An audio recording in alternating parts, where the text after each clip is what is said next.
So I want to start with an acknowledgement of respect for the indigenous peoples of land, and specifically San Francisco Bay Area. We do honor the thousands of years that these indigenous lived in harmony with their environment. And here in California, some of the artifacts found are up to 5,000 years old, which is older than the Egyptian pyramids. And we respect their relationship with their land and kin, and are cognizant of the history that took away their land and culture and so many of their lives. So I'm so glad to be here with you today. And, you know, I really don't want to think back on the Latin class because it wasn't very successful for me that I had in that classroom. But also I had a math class there and that was less successful. But what I did like was literature and humanities, and that's what I studied at Berkeley. So this is my family, Thanksgiving 2019. And I'm going to tell you about my story, about what I've learned about oppression, perpetrators in my family lineage, and spiritual heritage. So actually this is very intimate for me, and it has to do with my self-identity, and now is calling to me to become a beloved ancestor. So my profession was in sales in corporate America, selling advertising, mostly within the growth of the technology world, the craziness at the very beginning of technology in San Francisco. I was a part of that.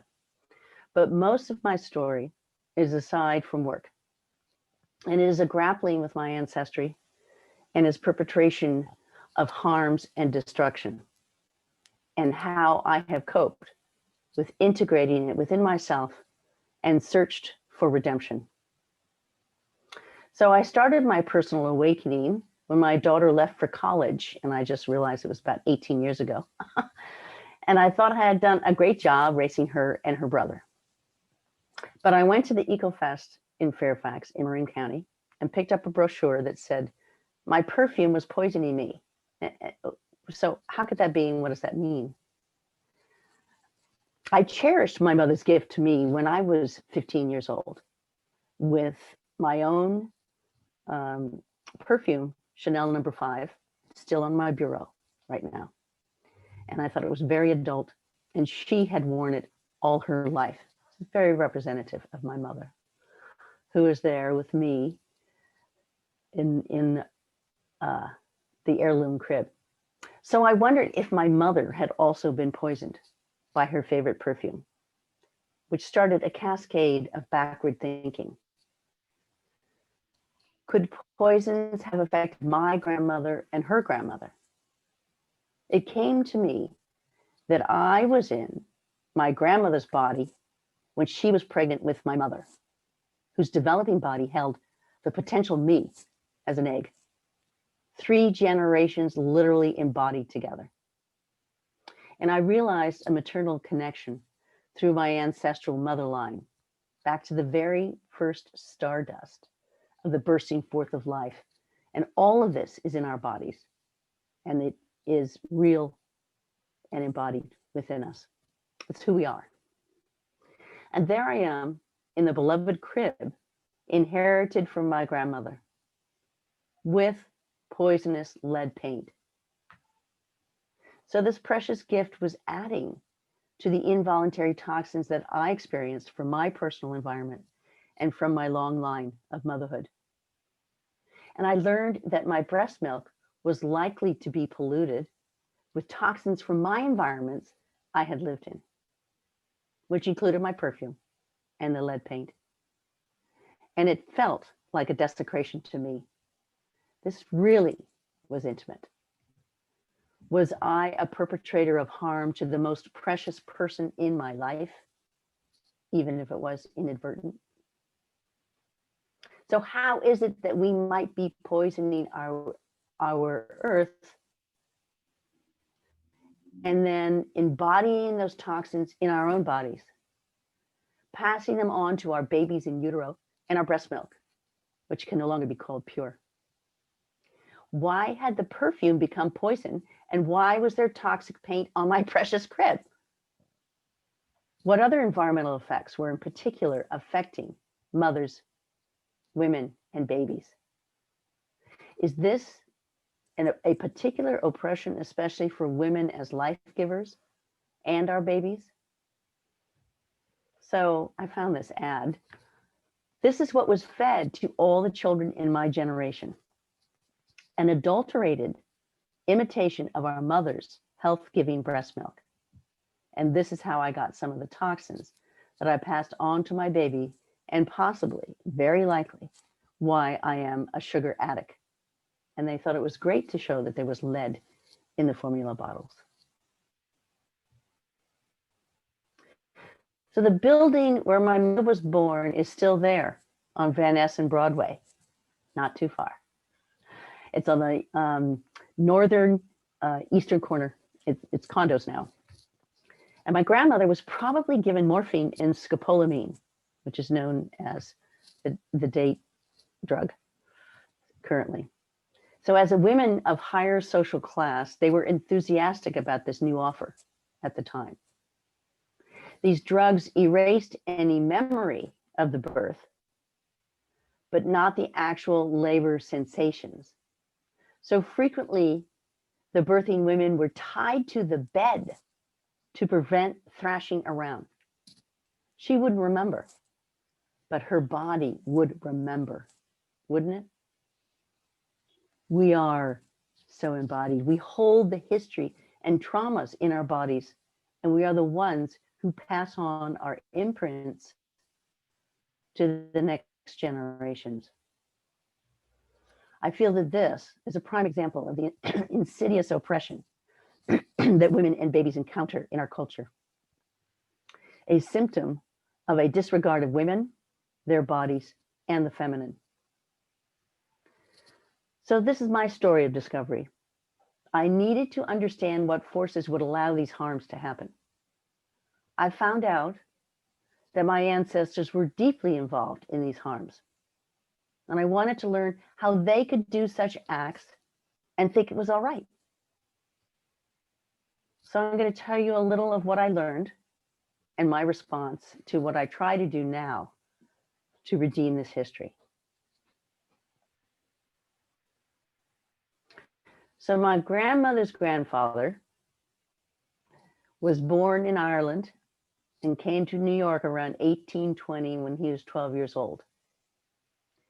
He became a soldier and settled in Stockton and Redwood City here in California. He was sent to Utah during the Civil War to fight Indians and contain Mormons to the Yankee side. So I'm able to read books about him and his actions. He built Fort Douglas in Salt Lake City, and it is still there on the University of Utah campus. I've visited it more than once. And there is a museum of military history there. And Connor figures large, very large, in their version of Army life in the 1860s. He changed his name to P. Edward Connor from Patrick Edward O'Connor. And my guess is because he did not want to be called Paddy, a derogatory term for Irish Catholics. So he could assimilate into being white American, not Irish or Irish Catholic. Perhaps this massacre was one of the single largest massacres in the US. 350 to 400 Northwestern Shoshone were killed. Their bodies were left at the site. Now this burial ground has been taken over by the Northwestern Shoshone tribe to honor their ancestors. They're building a commemorative cultural center there. Their story is quite different from the Army's version, I can tell you. And Connor claims to have made the first strike in the 1860s, very near this huge ongoing mining operation. So if you're driving through Utah, you will see this. And if you were on in space, looking back down, you would see the Great Chinese Wall and this deep pit. So this speaks volumes to me about our misguided way of producing instruments of death from the freely given resources of our Mother Earth, and how I must understand my family's collusion with it. Not only does mining extraction enable the producing of weapons of destruction, but in the process, it poisons our air, water, land, and of course, our bodies. It still is the largest industry segment that pollutes the earth. So I embody these pollutants, and as a mother and a life giver, pass them on to my beloved children. This is an unacceptable system that harms and kills the most innocent.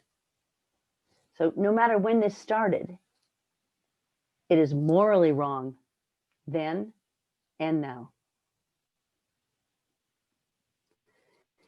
In the summer of 2010, I elicited a promise from my 26-year-old daughter to visit this site. The heartbreaking beauty of my daughter versus what I have passed on to her and what she must live with now can make me weep. I'm not surprised that she is wondering whether it is right to bring a baby into our world. The local war machine and manufacturing started in 1869 in Hunters Point, in San Francisco, Bayview. It added extraordinary and deadly toxins to our local environment. I see a direct connection with the mining industry and my family's military history. How much of these toxins were in my grandmother's body, and my mother's body, and in my body? Until 1970, when I was in college at UC Berkeley, wastes and wastewater were directly discharged into the San Francisco Bay. Potent toxins like asbestos, PDBs, PPDEs, dioxins. I had to look up and figure out what these all are. This is entirely a man-made effect. Militarism, poisoning our souls, our psyches, and our bodies. Of course, the effects of mining and military uses are closely tied to our current climate chaos.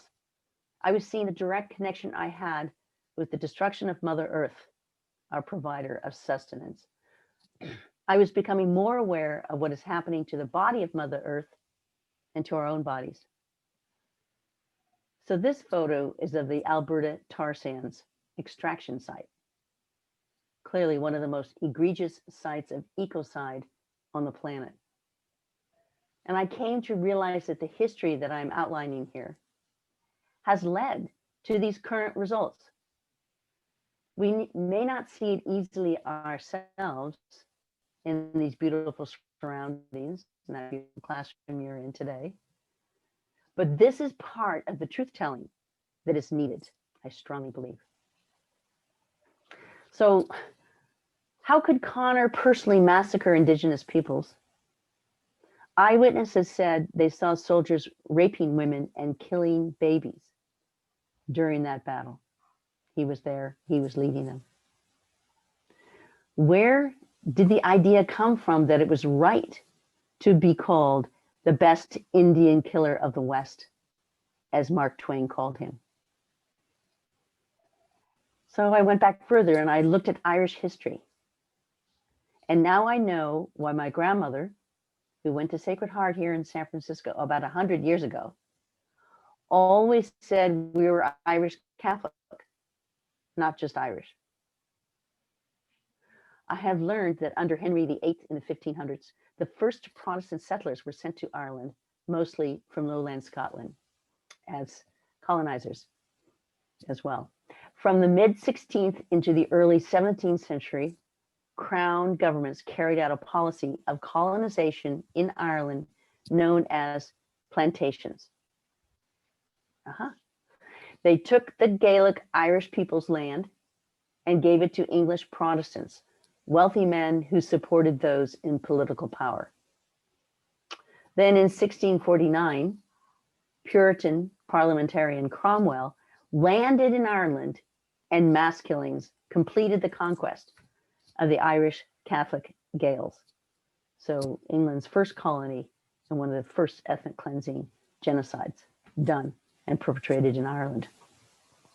The Protestant Anglican elites in Ireland imposed civil restrictions, took away their civil rights on the mostly peasant farmer Presbyterian Scotch Irish, who were the ones that they brought in to work their land. But they became the largest group of immigrants to colonial America as indentured servants that came over in the very beginnings. And the Irish Catholics didn't have their civil rights regained until 1790 and could not even immigrate or leave their country until 1790. So they weren't here in the 1600s. So I understood better the oppression that Connor directly came from in the 1820s, which I would think had influence on his consciousness and beliefs. He perpetrated the persecution that the Irish Catholics had endured for centuries. The oppressed became the oppressor. Was there an ideology that undergirded this, I wondered? And I could call it othering, to be simplistic. So I also investigated my Spanish, Mexican, California mestizo ancestors and learned much about their ideologies and the consequences of their actions since California was colonized by the Spanish Empire in 1769. Ignacio Ferrer Vallejo came to California in 1774 with the Moncado Overland Expedition. He was a soldier for the Spanish Empire and descended from conquistadors who came to New Spain at the same time as Columbus's voyages. He worked at 7 different brand new California missions. And at one point, most of Northern California was held by his children through the Mexican land grant system. So Lake County, Sonoma County, Marin County, Napa County were all at one point land grantees to his children. His young wife, more than 20 years younger than he, was most importantly also a pure Espanol who married him when she was 15. And the most well-known child of Ignacio's 13 children, who were born in Monterey, California, is Mariano Guadalupe Vallejo. And you do know, obviously, the street below your school and the city of Vallejo, which I've only actually myself visited twice in my life. And so they were all named after my great-great-grandfather. So Mariano Guadalupe Vallejo was my father's mother's grandfather. He was a gente de raison of high social class, soldier of the Spanish Empire, and as a young colonel, he won battles against Indians here in California and created allies of local tribes, paid for the soldiers who were the military arm of the missions. So he was specifically up in Sonoma and Petaluma. At one point, he was in charge of the San Francisco Presidio as well. And on his ranchos, like the Petaluma Rancho State Park now, he enslaved villages of Indians for their labor. He fathered 16 children and likely others with indigenous women. He created the outpost on the frontier of the Mexican government, and as a feudal patron, ruled with impunity, all within his purview. So I read that Mariano Vallejo, as a delegate to the 1849 California State Constitutional Convention, this was even before they became a state, they had their convention and they submitted it to the US. He was with other Californio delegates, and he voted to give citizenship to California Indians, as had been granted to the indigenous in Mexico when they became the Mexican Republic. But ultimately, the Constitution gave voting rights only to, quote, every white male citizen of the United States and every white male citizen of Mexico. This is the language in our Constitution. On the right side of the signatures of all the 48 signers of the Constitution. Out of those, there were 8 Californios, and as I learned from Gloria, you know, they really were a conquered population. There was one mestizo named Manuel Dominguez, who I imagine the Dominguez Hills is named after, down in LA, was therefore denied citizenship because he was a mestizo, and could not even testify in court in later years because he was not classified as white. I also read that Mariano Vallejo at the first California legislative session was instrumental in negotiating the Act for the Government and Protection of Indians. Okay, this gets into some of the history and the understanding of the misleading language. Very good examples of the misleading propaganda language that can be used. The new California law controlled Indian labor, permitting the indenture of Indian children and mandating that all Indians work.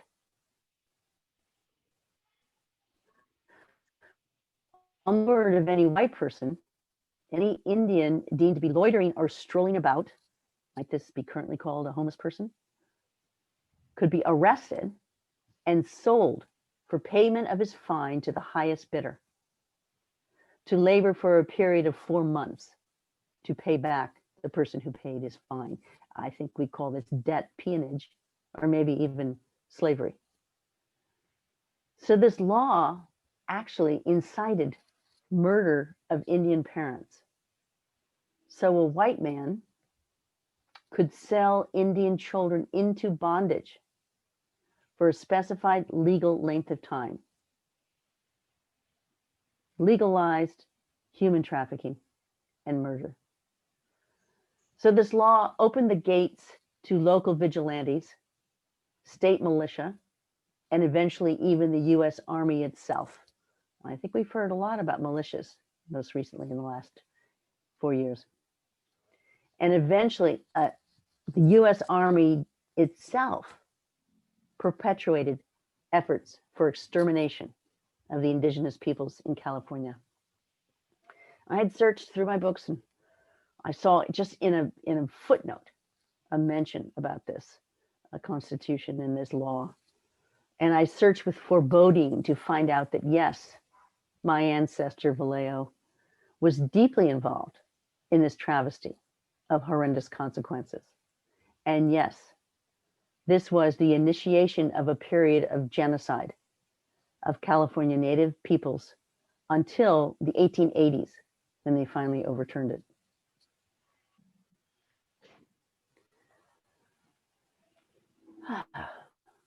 So this is currently what is said in the San Rafael Mission Store Museum. I got to go there when it was open. You can read a little bit, not that clear. But the patronizing padre, this is the statue in front of the store with his arm around the Indian child. The infantilizing of the local tribes, but no mention of the average death rate in the California missions as 80 to 90%, nor that the California mission system was a conquest and control partnership between the Spanish Empire and the Roman Catholic Franciscans. So the Spanish monarchs wanted land and riches. The missionaries believed that the only way to save the indigenous peoples was by destroying their way of life, by incarcerating and enslaving them, destroying their social customs of family and marriage, as well as their successful economy of relationship with their environment. And like Vallejo, the Padres considered themselves the fathers of the savage heathens. And by definition in those days, fathers had authority of life or death over the members of their families, which of course includes their wives and their children, and anyone they define as children. So this was in the corridor in my home, my entire childhood. Glorifying the Californios. My grandmother was very, very proud of her heritage. On the cover of her 1943 poetry book, which was designed by my uncle, is the El Camino Real, and the bells strewn along it today. And I see them as a symbol of the Spanish colonization and the romanticizing of it as a propaganda tool. I think there's one in front of the San Rafael mission. The Amamutsun Ohlone tribal band have gotten 2 of these bells removed in Santa Cruz County, and they're working on more. So it broke my heart open to learn of the specific history of the Spanish missions and my Vallejo ancestors' part in it. What were the ideologies that justified the violent dominance of my Spanish ancestors? The social caste system, the patriarchy of the church and of my ancestors. Where did this come from? Horrors I learned about that clearly were foundational in my current privilege, comfort, and whiteness.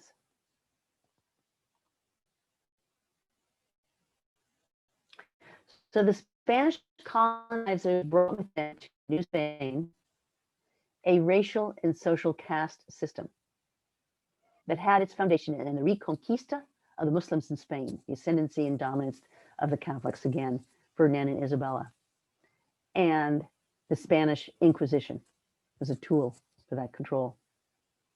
And you can see the work done only by particular castes. Notice who are at the top. The pureblood Españols, you can be a lord or a bishop, who are defined as those with 1/4 or less of non-European blood, who were certified by the office of the Inquisition, like my great-great-great-grandfather, Ignacio Vallejo. He literally applied and got a written certification from the office of the Inquisition that he was pure Español. And it legitimized an ideology of the inferiority of certain peoples, which enabled a hierarchical class system which still influences us today. You can see the lowest caste is the enslaved African.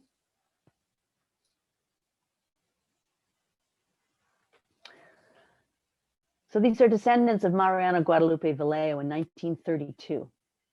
My grandmother and my father, in the middle and the back, are in there.